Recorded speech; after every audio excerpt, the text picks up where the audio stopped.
It was October 28, 2016, and I took a day off work to be with my son for his 17th birthday. And a few of us, his friends, what he wanted to do for his birthday was to go rock climbing. So I thought, well, I'll just go and hang out with you for the day. It was a beautiful fall day. Just as we got out that second tunnel, that's where we were making our stopping point to go hike. So I was hiking just 6 steps into the hike to get up where the boys wanted to climb. I got on some loose gravel and some rocks on a boulder, and from there my foot slipped when I was trying to get up to the next level, and I just slipped right down off that boulder and fell about 75 feet down Clear Creek Canyon. And then it became apparent as I'm laying there that, wow, the impact of not being able to move my legs or my trunk at all, it started hitting on me. So I was diagnosed with MS in October of 1998. So I had this issue in my head that people wouldn't think, they would think less of me, and people would think that I wasn't strong enough. When I came out here actually by myself and sat down with David and talked to him about the project, then actually David and I started talking, and we're about the same age. We both worked in the oil field. We both have petroleum engineering degrees, worked in the same place, and I'm like, I could see myself in David's shoes, and it's like, we gotta work on this. I want to get this done. In this particular house, it was fairly accessible. However, it only had one way for me to get in and out of the house. And just for safety purposes, there needs to be 2 exit points in every house.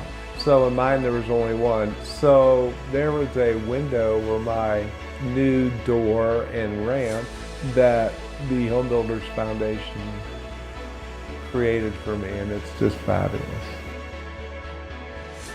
But the Home Builders Foundation projects allows me to take my skills and use them for people who actually need them. How am I going to get home and in the house, and how is everything going to work when I get there? And so your anxiety level just becomes to the point where there's 1,000 things going on in my mind at that time.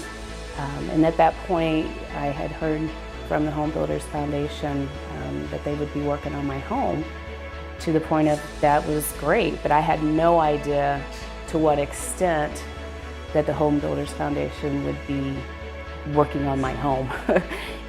She can now stay in her house, which is, probably the greatest measure of quality of life that any of us could have. Like having to move elsewhere would be terrible for anybody. What I learned is that people have much bigger hearts, and they do care. It was just amazing, the quality of work, what they had done. They knew exactly what I needed to be able to get in my own home and be able to get around and use it to the best of my ability when I got home. So we brought the material out, put the ramp together. It gave him access to the back patio, which was great. When we finished the ramp, we weren't done but a few minutes, and David came scooting out the wheelchair, did a quick 180 down the ramp, and was down in the back patio in a matter of minutes. So it was pretty fun to see. I have an unrelenting amount of hope and attitude in my mind, and that's because of my mom. My mom's favorite expression was, David, one day at a time. This could happen to any of us at any time. We all think we're immune to illness until it actually happens. We all think we're immune to accident until it actually happens. This is you. This is you. This is me. This is anybody. And any of us could need these benefits at any time. How would you feel if you couldn't stay in your house? That's the question. So open the checkbook up, write it up. The HBF is awesome.